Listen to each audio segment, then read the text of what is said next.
Bueno, muy buenas tardes a todos y todas. Muchas gracias nuevamente por acompañarnos en un tema tan lindo del que no discutimos lo suficiente y deberíamos hacerlo más. Y es precisamente este espacio, este webinar que es investigación clínica y atención humanizada centrada en la persona, claves de éxito.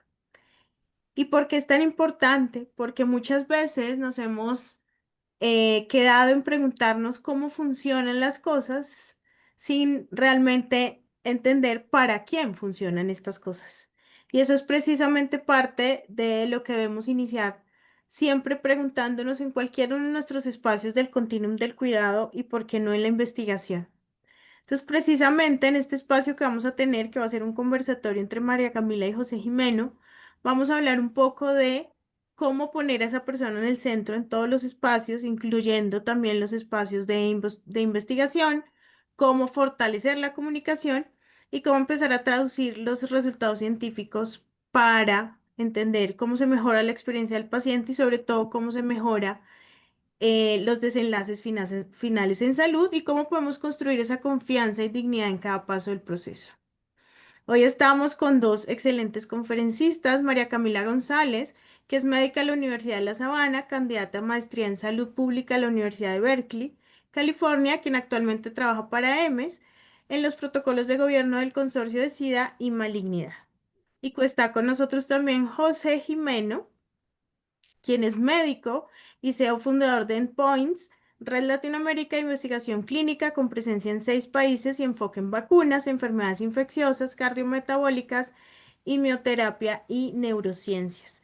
Tiene más de 19 años de experiencia, fundó Vaxtrials en 2006, que es una organización destacada en investigación de vacunas y es reconocido por su liderazgo en innovación científica y su compromiso con la equidad en salud y el impacto público de las vacunas. Muchísimas gracias por estar aquí con nosotros, por compartir este espacio con nosotros. Y María Camila, te doy el espacio para que empiecen el conversatorio. Claro que sí, muchas gracias, Janet. Gracias a todos por este espacio. Gracias, doctor Jimeno, por atender a este webinar. Y quisiera comenzar preguntando, ¿qué significa para ti la atención humanizada en la investigación clínica? Hola Camila y todos, Janet, gracias por su presentación. Estoy feliz de estar aquí con ustedes y compartir un poco de la experiencia que hemos tenido. Yo creo que la atención humanizada en investigación clínica, lo más importante es reconocer al participante como persona y no solo como sujeto de estudio o como paciente de estudios clínicos. Creo que parte de eso es pues el respeto que lleva el trato hacia otra persona, entonces tenemos que escuchar activamente sus dudas, sus miedos, sus expectativas, de esa manera generar confianza y respeto. Eso es clave en todo proceso, sobre todo en el proceso de consentimiento informado y posteriormente en cada interacción que se tenga con los pacientes y los participantes de los estudios clínicos. Lo otro que puede significar mucho en atención humanizada en investigación clínica es adaptar la comunicación según el perfil del participante, según su edad, su nivel educativo, su idioma, su contexto cultural. A veces lo que uno le entrega al participante de investigación clínica es muy denso y complejo, hecho mucho para cubrir y cumplir con los estándares regulatorios y los requisitos del comité de ética, pero no humanizado, no para que el paciente o el participante de estudios clínicos sea el centro de todo. Entonces, este rol de no solo adaptar los documentos, sino entrenar al personal de los sitios de investigación para que puedan como realmente traducir esa información compleja en la comunicación que los pacientes entiendan. Lo otro es yo creo que mi abuela decía que la mejor excusa es la verdad y creo que hay que aplicarlo en todo. Yo creo que hay que garantizar que todo lo que se haga sea real, que se respete al participante, al paciente y se haga el esfuerzo porque entienda todo.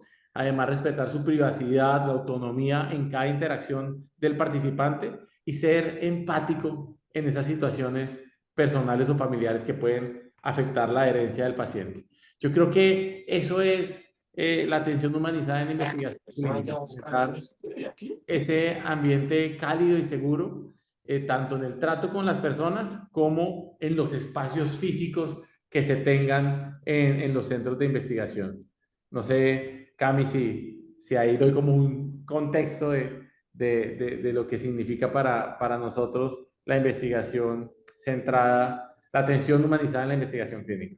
Sí, siento un poco que me quedo sin preguntas porque lo resumiste todo No, no, no. muy bien, pero ya que mencionas el tema de las prácticas humanizadas, quisiera saber, em, en tu bueno, en una de tus publicaciones, que es la eficacia de una vacuna tetravalente contra el dengue en niños y adolescentes, en el que participaron alrededor de 20.000 niños en 8 países de América Latina. ¿Cuáles fueron esas prácticas humanizadas que ayudaron a generar la confianza en las comunidades?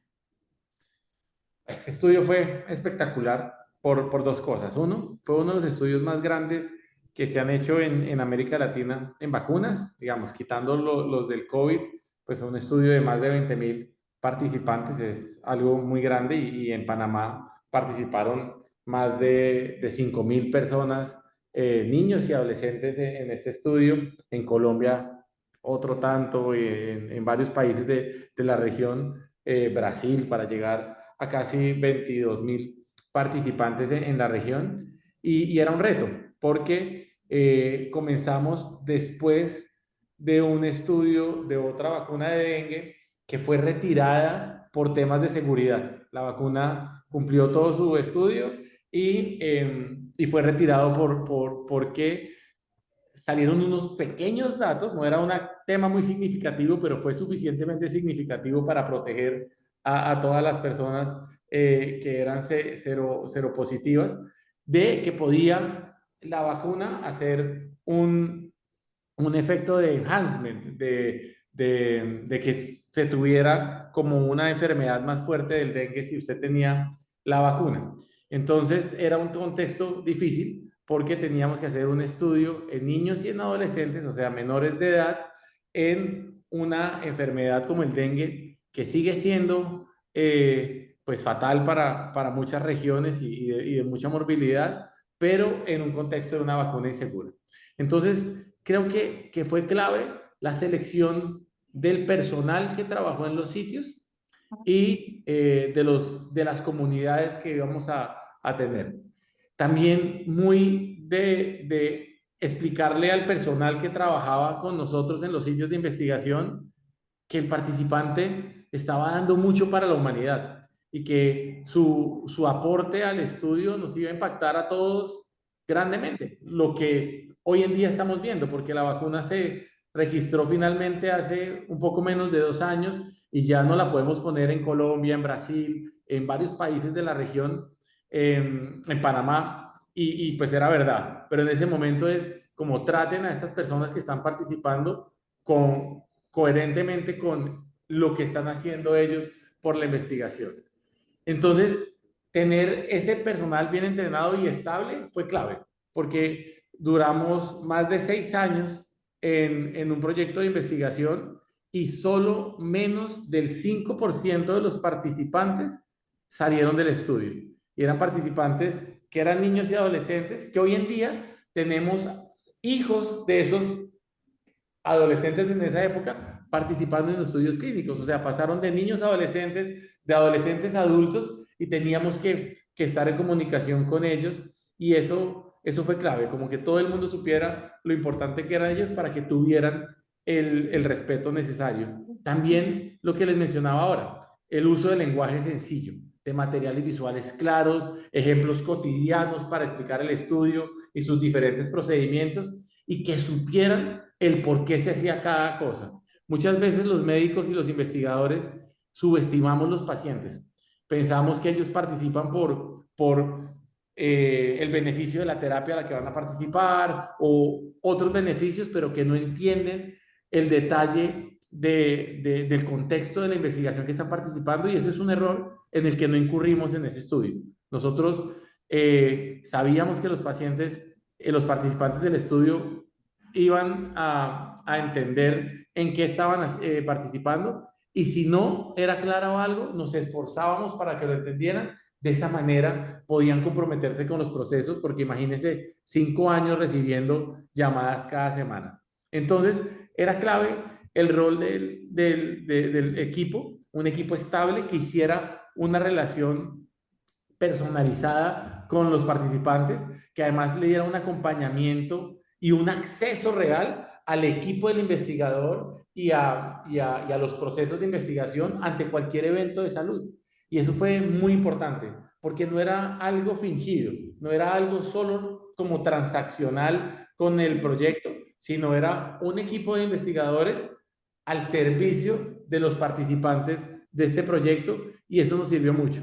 Y sobre todo la consistencia en la actitud, la consistencia en lo que se estaba haciendo, porque imagínese un proyecto con varias dosis de vacunación, varias muestras y con llamadas semanales a cada persona durante 5 años, que además cada vez que decían que tenía una sospecha de dengue, tenían que venir al sitio, tomarse muestras para saber si era dengue. Entonces no era un proyecto difícil, y solo menos del 5% de las personas se salieron en 6 años. Yo nunca había vivido algo similar, y es algo para llenarse de orgullo de lo que se hace en América Latina. Entonces, creo que es eso, el respeto hacia el paciente, el equipo dispuesto y la atención como accesible a los pacientes y muchas veces a sus familias, ¿no?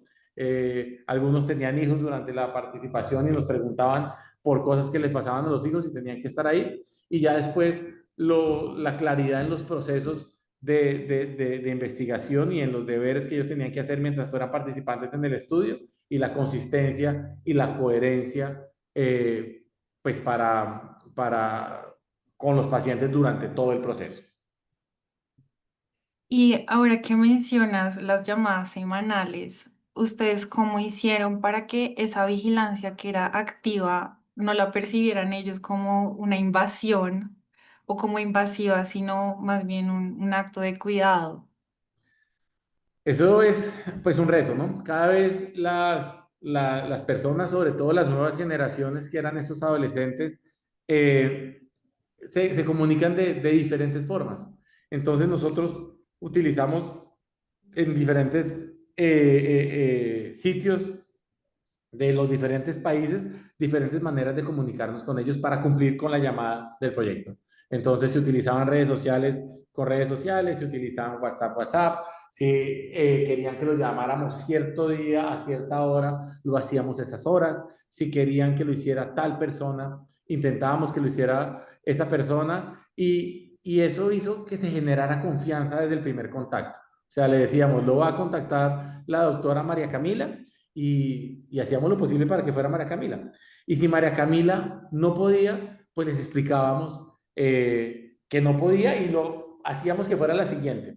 Y no olvidábamos temas importantes para el paciente, como las navidades, las festividades, su fecha de cumpleaños, el cumpleaños de su mamá, de sus hijos, para que ellos en verdad sintieran que era un tema personalizado. O sea, cuando tenía que ser intencional el interés en personalizar y en humanizar la participación. Y eso hizo que se creara esa empatía y ese diálogo constante, porque había una apertura, se volvió una relación pues muy constante, pero no invasiva, porque siempre estábamos pendientes de la individualidad de cada participante, y no era como un call center automatizado que llamaban sin saber que estábamos hablando con esa persona, con su nombre, su apellido, que vivía en ese lugar, que había cumplido años o que iba a cumplir años, y se intentaba como empatizar desde lo personal para que se cumpliera con lo profesional de la investigación. Y sabes si de pronto los investigadores tenían como algún, no sé, ¿Una digamos, una ayuda? libreta o una ayuda Claro. para... En investigación, todo lo que se le diga al paciente tiene que ser aprobado por el comité de ética. Entonces, estos scripts y estos libretos eran aprobados por el comité de ética en lo que se iba a decir. Entonces, teníamos en muchos sitios un sistema de información que se llama Trial 360, de una compañía que se llama Integra IT, que le abría la información de lo que tenía que llamar, ¿sí? Pero no era que el paciente, que el investigador lo estuviera leyendo, era que ya se generaba este subinvestigador, esta persona Ujú. de vigilancia, una relación. Entonces, claro que tenías una ayuda para recordar el cumpleaños o las fechas especiales que estaban aprobadas por el Comité de Ética para las estrategias de adherencia, pero, pero era como un recorder. Si un sitio tenía 4.000 personas y las dividían en, no sé, 20 trabajadores de campo o auxiliares de vigilancia, pues se les podían olvidar algunos, pero ya ellos iban anotando las características especiales de las personas a las que hablaban para preguntarle y tenían siempre la continuidad de una visita a otra, de un proceso a otro, con lo que estaba pendiente. Entonces, se les preguntaba cómo estaban y se recordaba lo que había quedado abierto para que las personas supieran que era en serio, que estaban con un personal médico accesible. Y bueno, recuerdo que al comienzo de la discusión mencionabas que el estudio anterior fue, pues, lo cerraron por unos temas de seguridad. ¿Cómo manejaban cuando en estos participantes tenían algún evento adverso para mantener esa confianza en todo lo que se estaba haciendo? Lo mismo, la excusa de la abuelita, la mejor excusa es la verdad, y sobre todo cuando un participante viene con sus hijos, los padres con sus hijos a participar en un estudio de investigación, sus principales miedos son la seguridad. O sea, ¿qué riesgos tienen estos procesos?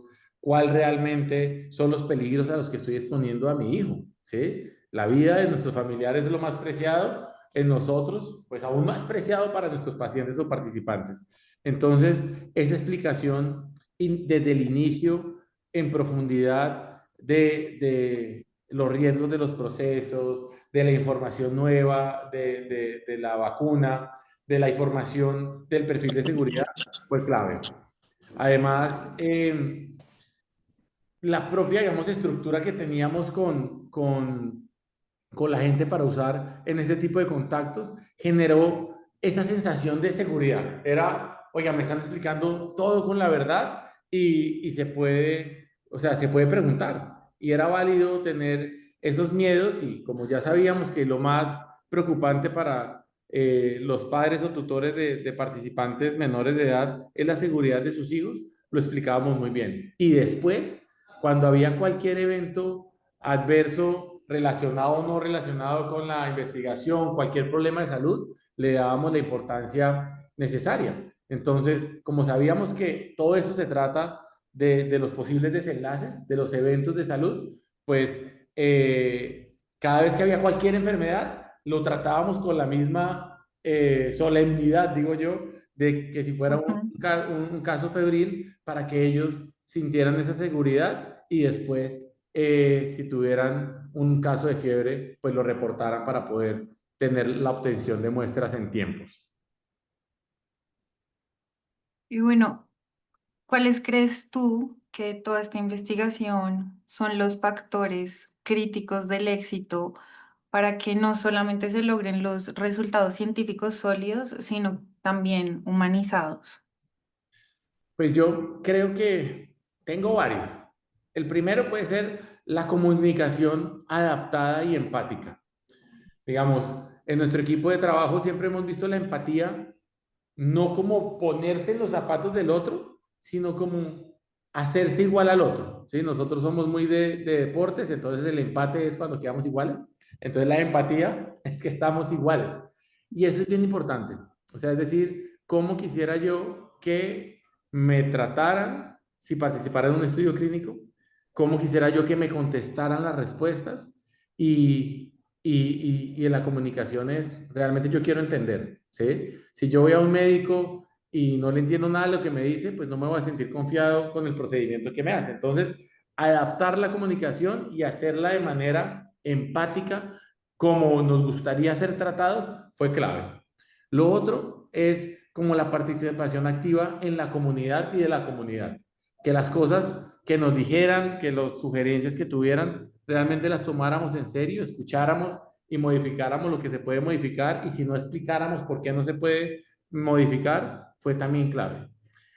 Otro factor de éxito en esto es el seguimiento personalizado y constante. O sea, es a mí como oficial de vigilancia, me tocan estas 200 personas en el mes. Entonces, si son 20 días, son más o menos 10 por día, ¿verdad? Yo tengo que hacer las mías 10 por día y ya las conozco, y esta atención personalizada y constante fue: yo no solamente lo llamo, sino yo quiero resolverle los problemas de salud que tenga este participante. Entonces, esa actitud nos llevó al éxito.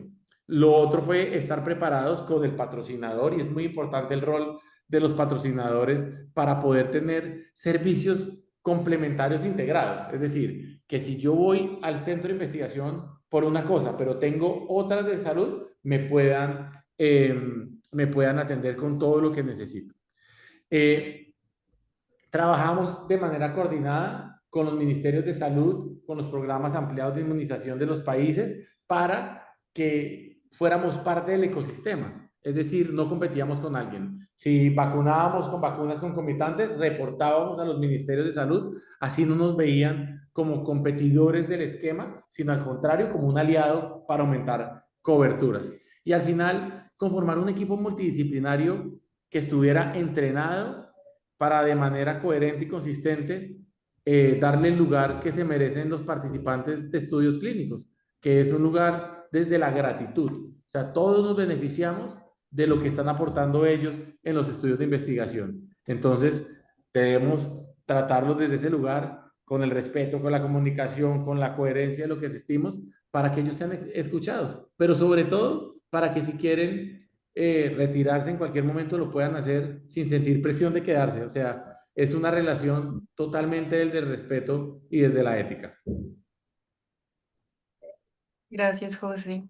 Y bueno, yo sé que todos los estudios siempre tienen lo que llamamos las oportunidades de mejora, pero voy a decirlo: ¿qué errores deberían evitarse para no perder la confianza en los participantes?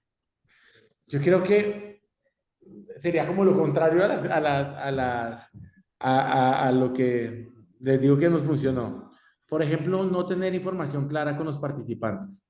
Pensar que el participante, por su contexto, por su formación académica, no va a entender algo, entonces mandar mensajes como: esto es muy complejo para usted, esto no lo tiene por qué entender, tranquila que con que lo sepa yo ya está. Eso no está bien, ¿sí? La información tiene que ser transparente y clara en todo momento con los participantes. El otro tema que puede ser muy, muy importante es solo tener los servicios complementarios y las actividades importantes en los momentos de reclutamiento o de vacunación. Entonces, los sitios se preparan muy bien para iniciar los proyectos. Entonces, cuando tengo que atraer los pacientes, tengo comida en los sitios, café, el reembolso del viático, la gente, lo atiendo rápido, pero después, cuando me toca volver, me toca hacer fila, me toca esperar, me toca, como que cambian las condiciones. Esa falta de consistencia en el trato a los pacientes y participantes de estudios clínicos los aburre, porque dicen: estos me convencieron y ahora me cambiaron las reglas de juego. Entonces, ser siempre consistente con el trato. Entonces, ¿qué cosa funcionaba mal? Cuando por las actividades del sitio éramos inconsistentes. Entonces, llamaba a alguien y estoy ocupado y lo trató mal. O llegaba alguien al sitio y lo hacía esperar. No. Tiene que ser un equipo que se muera de ganas por atender y por resolver los problemas. Y tal vez el participar de manera aislada, el pensar que los sitios de investigación, que los proyectos de investigación no se integran con el ecosistema de salud y de la comunidad del participante. Es una parte muy importante, ¿sí? Un participante que está en un protocolo de investigación, ya sea por un tratamiento o por una vacuna, tiene que esto adaptarse a su modo de vida. Y cuando hacemos las cosas para que sea de manera aislada, perdemos toda la capacidad de tener éxito, porque lo van a dejar al lado. Eso pasa mucho, por ejemplo, con los dispositivos que se entregan para el diario electrónico. Desde hace unos años para acá se viene entregando a los participantes celulares para entregar. Resulta que nosotros aprendimos que cuando les entregan un celular muy caro o muy sofisticado, los pacientes no lo usan porque les da miedo botarlo. No lo sacan de la casa porque les da miedo que se les pierda. Entonces empezamos a utilizar el de ellos.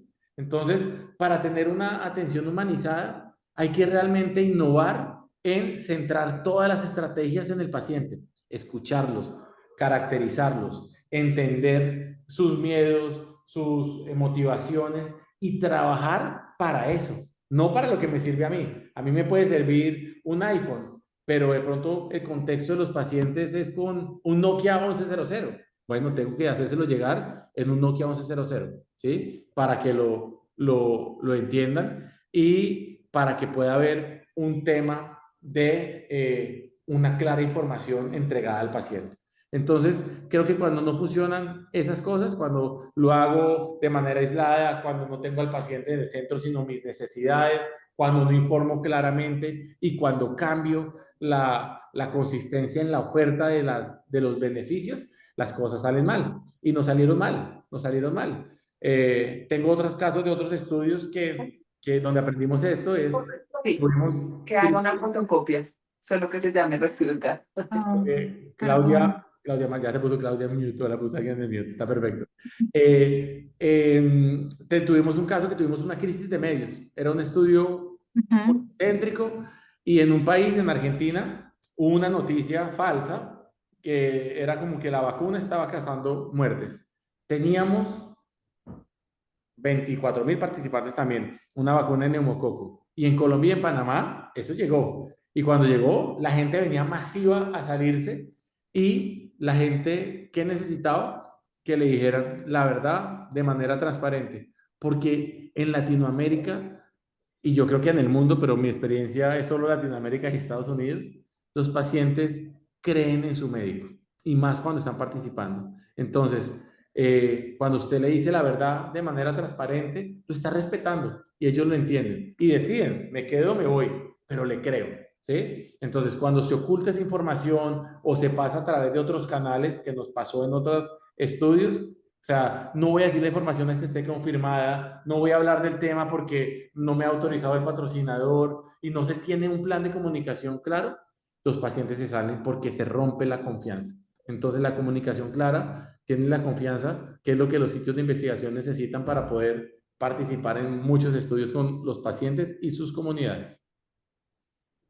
Sí, recuerdo mucho ahora que mencionas esa experiencia en Argentina, también tuvimos un caso similar en República Dominicana, donde se difundió un mensaje por WhatsApp y llegó a medios de comunicación y esto fue noticia tanto que pues en su momento tuvimos que actuar y hablar con la investigadora principal para llamar a cada uno de los padres de los participantes, y esto no es cierto, pueden regresar, nosotros estamos haciendo las cosas de esta manera. Y creo que eso también, lo que tú mencionas, eso fue un éxito en el sentido que permitió que nuestros participantes en ese lugar no se salieran del estudio. ¿Sí? El paciente, o sea, la ley de la abuelita, la mejor excusa es la verdad. La verdad. Y si usted Sí, tiene, pues, una relación con base en la verdad desde el punto de vista médico, el paciente se puede salir, pero después vuelve y participa en otro proyecto o recomienda algo, ¿sí? Porque confía en usted. La atención humanizada es tratar al participante, al paciente, como un igual, ¿sí? Como un humano y respetarlo. ¿y qué aprendizajes de este ensayo podrían aplicarse en otros contextos de salud más allá de vacunas? Yo creo que varias cosas. Yo creo que el rol de los niños y los adolescentes en el cuidado de su salud es un tema Ujú. clave, porque aquí el participante era un adolescente y se empoderó a reportar sus estados de salud, su enfermedad, a participar en un estudio, ¿sí? Y yo creo que eso aplica para otras cosas, ¿sí? O sea, los jóvenes y los niños tienen una voz y tienen y tienen un poder de impactar la sociedad. Aquí podemos aprender eso.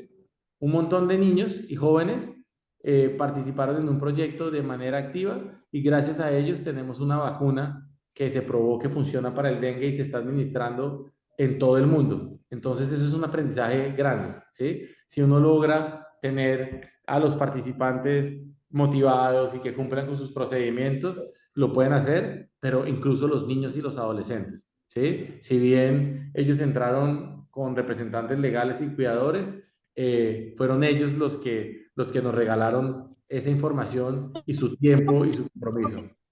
Entonces yo creo que es un aprendizaje grande. El otro aprendizaje es que tenemos desde Latinoamérica un poder de impactar todo el mundo, un poder global, ¿sí? Ese estudio se hizo en América Latina porque era una enfermedad tropical, pero hubiera aplicado para cualquier tipo de enfermedad, lo podemos hacer.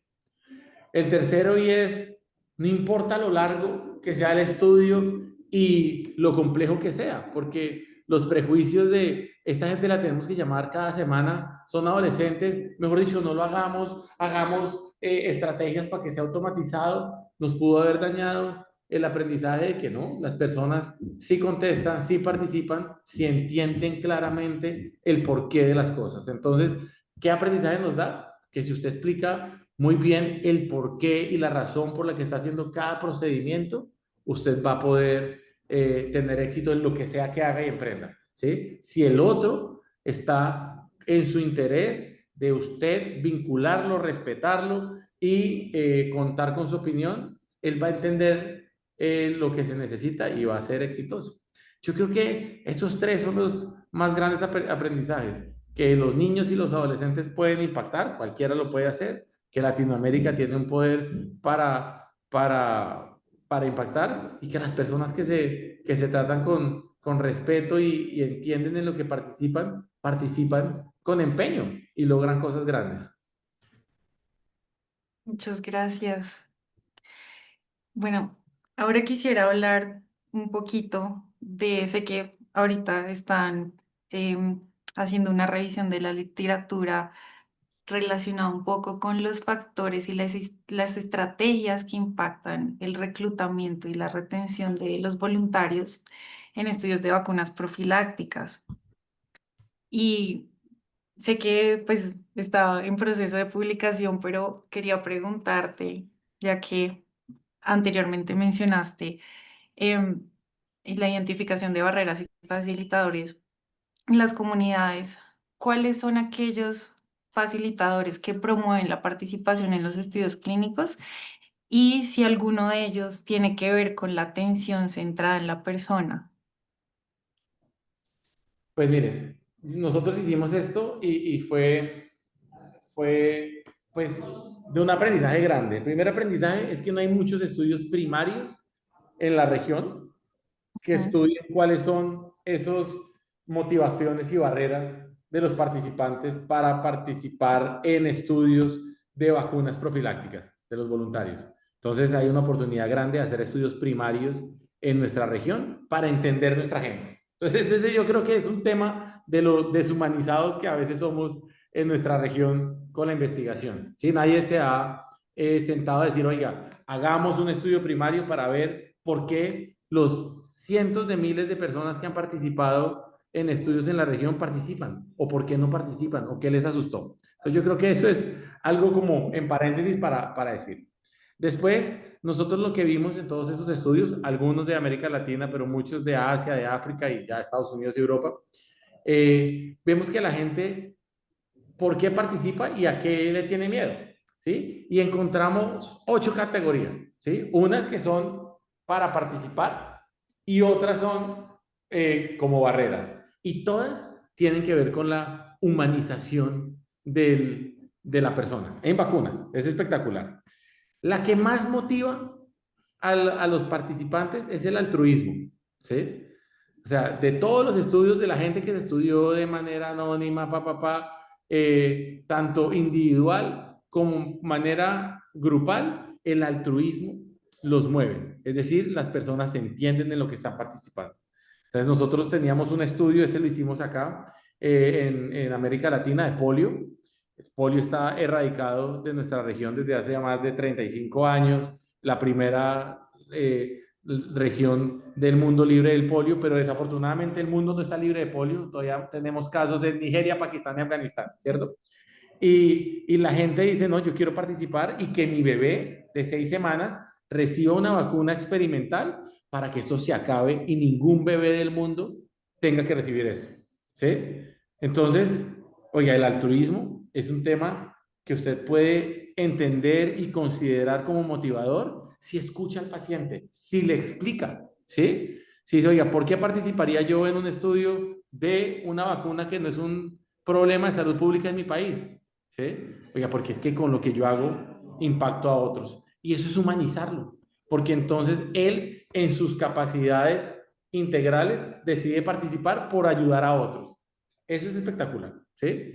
El otro motivador y que a su vez es una barrera, si se hace lo contrario, es el conocimiento y el awareness, ¿cómo se dice eso? Como el qué tan presente, ¿cómo? Sensibilización. Como la sensibilización del tema en la persona, ¿sí? ¿Qué tan presente lo tiene? Entonces, las personas que tenían muy buen conocimiento y tenían presente las enfermedades o las vacunas, ellos podían participar más de los estudios clínicos. Y a su vez, no participaba porque yo no tengo ni idea de qué es eso, ni quiero saber de qué es eso, ¿sí? Entonces, es un tema también humanizado. Es decir, si usted le explica a la gente, adaptado para ellos, pues las personas se ve que eso se vuelve un motivador y una barrera. Una barrera y la barrera principal que encontramos en esta revisión, que pues va a ser espectacular y pronto les compartiremos la publicación, es el principal miedo que tienen las personas es el miedo a los efectos adversos, ¿sí? Las personas tienen miedo a que si participan en el estudio les pase algo relacionado con la intervención investigacional. Y eso es algo humano, ¿sí? A todos, nos da miedo que nos pase algo, ¿cierto? Y yo creo, yo que soy más cobarde para un montón de cosas, pues no quiero participar si tengo miedo. Entonces, es normal que los participantes no participen por miedo. Ahí alguien pone miedo a hacer conejillos de indias, ¿sí? Y yo creo que ese concepto de conejillos de indias se rompe con la información y con la sensibilización. La otra cosa por la que participan los pacientes es de motivador, es que la confianza. Cuando ustedes tienen confianza en los ministerios, en el programa de vacunación y en las vacunas, participan en los proyectos de vacunación. Hemos tenido que, ahí hay una pregunta de otra persona, de Carlos Manuel, diciendo, oiga, ¿cómo influyen los grupos antivacunas en estos temas? Los grupos antivacunas rompen la confianza de las personas en las vacunas, con información falsa, con eventos adversos relacionados falsos, y entonces las personas tienen acceso a esa información de manera más fácil que a la información verdadera, y no hacemos nada para hacerlo. Y ahí es lo mismo, nosotros siempre que tenemos un paciente o un participante antivacunas, lo queremos tener cerca y explicarle, porque con empatía lo respetamos. Una persona que es antivacunas comienza por lo menos con una conciencia de su ser. Ellos dicen, yo no quiero meter a mi cuerpo una sustancia, ¿sí? Eso ya es algo positivo. Y desde lo positivo construimos una empatía y una relación con ellos, no para convencerlos, pero sí para informarlos, para generar ese conocimiento y esa sensibilización, que lo que estamos viendo por fuera del contexto de la investigación es el vaccine hesitancy. La gente no quiere vacunarse en el mundo. O sea, las vacunas nos permitieron salir del COVID y la gente no quiere vacunarse. Y es por esa desinformación. Y por último, les quiero compartir otro que era una barrera, o dos que pueden ser una barrera. Uno es quiénes están involucrados en la decisión. Entonces, veíamos que si no se involucran a los decisores, que a veces es el esposo, el papá, la mamá, la abuela, veíamos mucho en muchas culturas que la abuela tiene un rol muy importante ¿sí? Y si no lo involucrábamos en el proceso de decisión, las personas podían no participar. Y eso es una barrera importante. Nosotros decimos, no, es que el que decide es usted, decida usted. No, eso es un error, ¿sí? En mi casa yo tengo que consultar las cosas con mi esposa, ¿sí? Y si yo fuera menor de edad o adulto joven que todavía no depende de mí mismo, pues con mis papás, ¿cierto? O con mi abuela. Involucren a las personas. Es un ser humano el que está al frente que tiene un contexto grande, que no toma una decisión solo. Eso era una barrera grande. Y una que me impactó, sobre todo en países en vía de desarrollo, es la estigmatización como una barrera. Los pacientes decían, yo no participo porque si ellos me ven participando en el estudio, van a pensar que tengo tuberculosis y entonces me aíslan de la sociedad, ¿sí? O yo no participo con mi bebé porque si no, cuando llegue a mi comunidad, van a pensar que yo estoy maltratando al bebé y voy a ser rechazada, porque voy a ser estigmatizada de estar maltratando a un bebé. Y son cosas que tenemos que tener en cuenta porque es parte del contexto de nuestros participantes y lo podemos poner como parte de nuestra estrategia. Yo puedo planear una estrategia para educar a las personas, para hacer algo que garantice que la persona que participa no sea estigmatizada en su cultura, ¿sí? No tiene por qué saber nadie que participa en un estudio de una vacuna que pueda ser relacionada con la tuberculosis y vaya a ser estigmatizada. ¿Qué hago para eso? ¿Sí? Entonces, pongo al participante en el centro de mi estrategia, ¿sí? No busco sitios que puedan hacer lo que yo quiero hacer como patrocinador o como protocolo, ¿no? En donde yo lo vaya a hacer, busco cómo hacerlo en la comunidad. Y esa es la humanización, centrar el participante como el centro de todas mis estrategias, desde la selección hasta el final del estudio, y eso hace que pueda romper esas barreras. Siempre vamos a tener detractores, siempre vamos a tener grupos antivacunas, siempre vamos a tener gente que no confíe en la ciencia, que crean las teorías de conspiración, ¿sí? Todos creemos en las teorías de conspiración. Es parte de la vida cotidiana. ¿Qué hacemos para romperlas y poder tratar a nuestros participantes como iguales? Muchas gracias. Y ya para abrir un espacio de sesión de preguntas, quisiera recibir de parte tuya cuáles son los mensajes que debemos llevar a casa. Sé que el primero es el de la abuelita, la mejor excusa es la verdad, pero quisiera escuchar de tu parte los otros. Yo creo que uno, que vale la pena trabajar en investigación, ¿sí? Todos los profesionales de la salud que trabajan en investigación eh, impactan millones de vidas con su trabajo, ¿sí? El trabajo que hacemos desde investigación tal vez es un poco ingrato porque las publicaciones no se las agradece a uno a nadie, ¿sí? Lo felicitan y usted puede recibir un premio, pero no hay un paciente que le dé las gracias por no sé, curarlo o prevenirlo de una enfermedad que no sabía que iba a tener, ¿sí? O sea, cuando uno trabaja en vacunas, nadie le da gracias de eso, pero vale la pena trabajar en investigación. Usted puede influir en cambios de políticas públicas, en el cambio de la vida de personas y puede influir en el cambio incluso de romper ciclos de pobreza cuando hay vacunas accesibles para otras personas que les da las mismas oportunidades. Entonces, lo primero es trabajen en investigación. Si es investigación de vacunas, bienvenidos porque se necesita y sobre todo en estos tiempos post-COVID que hay tanta gente antivacunas y tanto vaccine hesitance. El segundo aprendizaje es que en todo, o lo que quisiera que se llevaran, es que en todo lo que hagan, en todo lo que hagan en sus vidas, no solo en investigación, traten a las personas como iguales, sean empáticos, ¿sí? Esa es la humanización de la investigación. ¿Cómo puedo respetar al otro para que sea tomado en cuenta? Sobre todo si es el centro de la investigación. El centro de la investigación no es la molécula que estamos investigando, el centro de investigación no es la vacuna que estamos investigando, el centro de la investigación es el participante o el paciente. Si usted tiene eso en su cabeza, acomoda todas las estrategias para eso.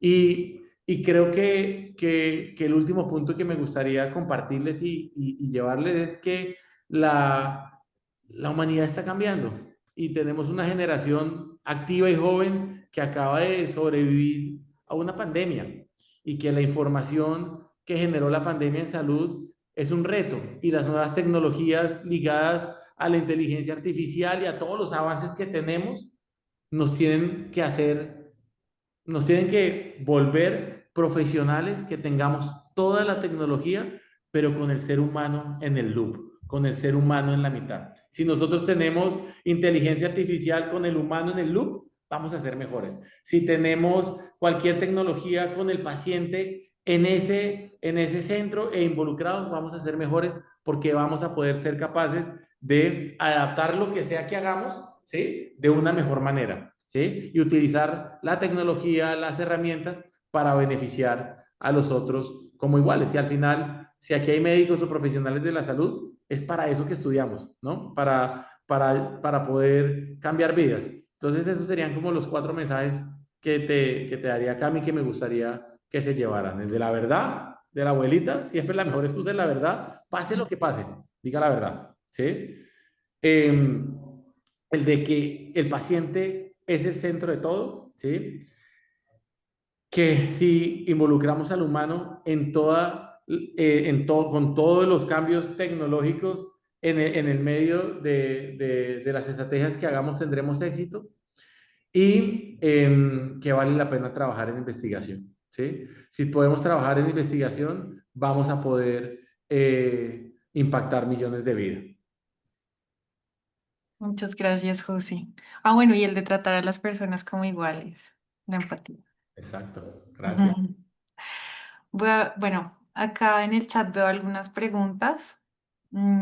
Acá hay una que dice, ¿cómo fue la experiencia para que el momento del consentimiento informado fuera humanizado? Wow. Yo creo que en esa época yo era subinvestigador de uno de los centros de investigación en uno de los estudios de dengue y les voy a contar una historia, wow, que a mí me impactó y era una paciente, nosotros llevábamos, era más fácil invitar participantes que tuvieran hermanitos, como habían varias, varias edades, podían entrar en los diferentes brazos, entonces era una sola persona, de pronto 4 consentimientos, pero 4 pacientes por estudio, entonces era más fácil el seguimiento y todo. ¿Y qué hacíamos nosotros? Pues queríamos resolverle los problemas a los participantes. Ese era como, ¿cómo hacer que un consentimiento sea humanizado? Uno, tratando al otro como igual, con respeto, con ética, adaptando la información, confirmando que le entienda, pero además, sin importar si participa o no en el estudio, que en el momento que pase esa persona por su vida como médico o como profesional de la salud haciendo un consentimiento informado, usted le pueda resolver algún problema. Me acuerdo de esta señora, tenía 6 hijos. La mayor tenía 17 y el menor como 4, ¿sí? Y era claramente de un origen, pues de un estrato socioeconómico bajo. Y yo le pregunté, ¿por qué no se ha operado? ¿Sí? Se ha tenido 6 hijos. Doctor, no me creen y se burlan de mí, ¿sí? Cuando voy, otra vez llegó preñada, ¿sí? Entonces yo decía, no puede ser. Y logramos, como parte de su participación en el estudio, que la llevaran y la operaran, ¿sí? Ella no iba a participar, fueron sus hijos en el estudio, participaron como 4 de los 6 hijos que tenía, pero la enfermera aquí en Panamá, yo era subinvestigador en un centro en Panamá, fue, la acompañó, sacó la cita y le hicieron Wow. la cirugía para ligar sus trompas como el estudio. Entonces, participe o no participe, que la persona que llegue y pase por usted, usted tenga algo para resolverle su vida. ¿Sí me explico? Para ayudar en algo. No solamente el respeto, la información clara, los derechos que tiene, los deberes que tiene, pero la intención de ayudarle. Participe o no participe. Y ese es como un ejemplo de esa persona que tenía eso y había vivido un tema de no ser humanizada, ¿sí? Ella quería operarse, pero no la operaban y se burlaban. Otra vez llegó preñada mi hijita, uy, pero no hace más y estaba pasándola muy mal y pudimos lograrlo. Entonces, yo creo que la mejor manera es siendo empático, información clara y adaptada, pero además que su interés sea solucionarle algún problema que traiga a su paciente, participe o no participe en el estudio. Qué lindo, qué historia tan inspiradora también, porque a pesar de que los niños, los participantes eran sus hijos, fue el entorno de ellos el que también fue impactado. Aquí hay otra pregunta. em, Dice, ¿cómo le hacemos ver también al patrocinador la importancia de la humanización? Yo creo que en los diferentes actores de la investigación clínica, no sé si todos están relacionados con los actores de la investigación clínica, pero esencialmente son tres. El patrocinador, que es el dueño de la molécula, ¿sí? Quien va a hacer billetes si esto se puede vender, ¿cierto? Si los estudios salen bien, yo puedo vender esto y es el patrocinador. Y es el responsable de todo en el estudio, de la selección, de los investigadores, del sometimiento ético. El otro actor es el investigador y el sitio del investigador, ¿sí? Que es el responsable del cuidado del paciente. Y el otro actor son las autoridades regulatorias, ¿sí? Porque las CROs y eso representan al patrocinador. Entonces, quien tiene el sartén por el mango en la humanización es el investigador, porque es el responsable de la seguridad del paciente. Entonces, si usted está en una CRO o en el patrocinador o en el investigador, tiene que hacer que el investigador tome en cuenta la humanización como parte central en los procesos que proponga. Y tiene el control. Sin el investigador no hay estudio, sin el paciente no hay estudio. Entonces, si usted propone con datos como los que vamos a publicar en la revisión sistemática y todos los que hay, que con estrategias de humanización su estudio va a ser más exitoso, muéstrele los datos, muéstrele por qué y el patrocinador va a estar feliz de patrocinar, de apoyar esas estrategias que usted haga. Entonces, lo mejor es, con la verdad, como la abuelita, ¿sí? Mostrarle los datos del por qué usted quiere humanizar, ¿sí? Porque voy a tener una mejor adherencia, una mejor aceptación, una mejor imagen ante posibles crisis de medios, ¿sí? Y va a ser un estudio mucho más eficiente, ¿sí? Entonces, creo que los patrocinadores son abiertos a todo lo que mejore los proyectos y no descuide nada de los compromisos éticos y regulatorios. Entonces, creo que hagan que sus investigadores implementen estrategias de humanización en cada uno de los pasos y tengan la seguridad que el patrocinador lo va a apoyar. Aquí hay una que dice, si ustedes realizan talleres o capacitación en atención humanizada al paciente. Nosotros no, pero la OES que nos está invitando con seguridad hace talleres para tener, mejorar esta práctica, ¿sí? Entonces pueden contactar a las organizadoras y seguro que los ayudan y si nos invitan como parte de los talleres, felices.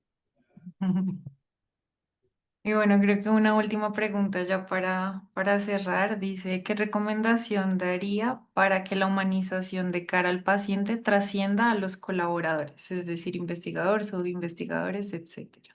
Yo creo, vuelvo a lo de mi abuelita, yo creo que la coherencia, ¿sí? Si usted no cree en eso y lo hace con un propósito al corto plazo, transaccional o con una motivación diferente al bienestar del paciente, nadie le cree, ¿sí? O sea, usted tiene que ser coherente para transmitir eso y trascender al resto del equipo. Si usted les está diciendo, atiendan bien la gente, no sé qué, pero les paga mal, los atiende mal, es no amable, no es amable con los participantes, pues no lo va a lograr. O sea, usted tiene que ser coherente y hacer lo que dice y decir lo que hace. Entonces, si usted está convencido de que la humanización en investigación es importante en su centro de investigación, vívalo, ¿sí? De ejemplo, insista en eso, sea persistente y sea consistente en lo que dice. Y de ahí no hay forma que las personas no lo sigan. Y los que no lo vayan a seguir se van saliendo solos. Porque cuando usted genera un ambiente en el que el paciente es lo más importante, las otras cosas no son importantes o no son más importantes que el paciente. Entonces, si hay una persona que tiene algo más importante que el paciente, se va a salir sola porque va a estar en el lugar equivocado. Entonces, vívalo. Genere una cultura centrada en el paciente o en el participante. ¿Y qué es una cultura? Lo que uno premia y lo que uno castiga. Entonces, premie las cosas que están centradas en el participante, las cosas que humanizan al participante y castigue las que no, ¿sí? Porque si usted premia y felicita, no sé, cumplí con un gran enrolamiento en un super tiempo y eso está contrahumanizado, pues va a generar esa cultura. Entonces, si usted lo va a vivir, premie lo que quiere vivir y no premie, para no decir castigue, lo que usted no quiere que se cumpla en la cultura de su sitio de investigación. Y esa es la manera que toda la gente lo sigue. Bueno, muchas gracias de nuevo por tu tiempo, porque sé que tu agenda es muy apretada. Gracias por abrirnos este espacio, José. Creo que los aprendizajes son muchos y para llevar a casa son ponerlos también en práctica. Y bueno, gracias también a todo el equipo de la OES, a Janet, a Sofía, Ángela, Karen, por este esfuerzo que hicieron. No, gracias a todos, Cami y todos los de la OES. Feliz acá. Voy a poner en el chat mi WhatsApp, mi correo. No sé Eso si... te iba a decir porque los inspiraste, eso está lleno de preguntas, por ahí alguien que nos dice la última, pero ya Pónganme estamos, una pregunta. No, mentira. ya Ahí estamos sobre vamos. el tiempo, entonces ya con el contacto de José Jimeno seguramente pueden profundizar en más temas al respecto. Nuevamente, muchísimas gracias por acompañarnos. Como ustedes saben, estamos en el mes de concientización de la atención humanizada centrada en la persona. Para nosotros este espacio es muy importante. Tenemos que, como lo vimos hoy, en el continuum del cuidado, la persona siempre debe estar en el centro, en investigación, en prevención primaria, en hospitalización, en consulta externa. Es como realmente funciona la salud. Y creo que José nos hizo un llamado a, para eso estamos acá. La investigación sirve, todo sirve, pero siempre teniendo para quién hicimos las cosas, empezar a trabajar para, con el paciente y no siempre para el paciente, que es lo más importante. Vamos a seguir hablando de este tema, de muchos otros temas. Vamos a hablar de un tema precioso la próxima semana sobre la importancia de el enfoque diferencial en la atención en salud, con dos grandes expositores que tienen un conocimiento súper amplio en el tema. Y vamos a seguir hablando todo el tiempo, no solo en este mes, sino constantemente de la importancia de que cada vez tengamos más en cuenta al paciente en el centro, así que los invitamos a seguirnos en redes, a unirse al movimiento, a conversar constantemente. Nuestra idea es empezar a tener de vez en cuando este tipo de debates, de conversaciones, donde cada uno empieza a contar sus expectativas, sus miedos y a empezar a apoyarnos en red, porque para qué nos inventamos las ruedas y ahí hay muchos haciendo cosas que nos pueden dar ejemplos e inspiración de cómo hacerlo nosotros.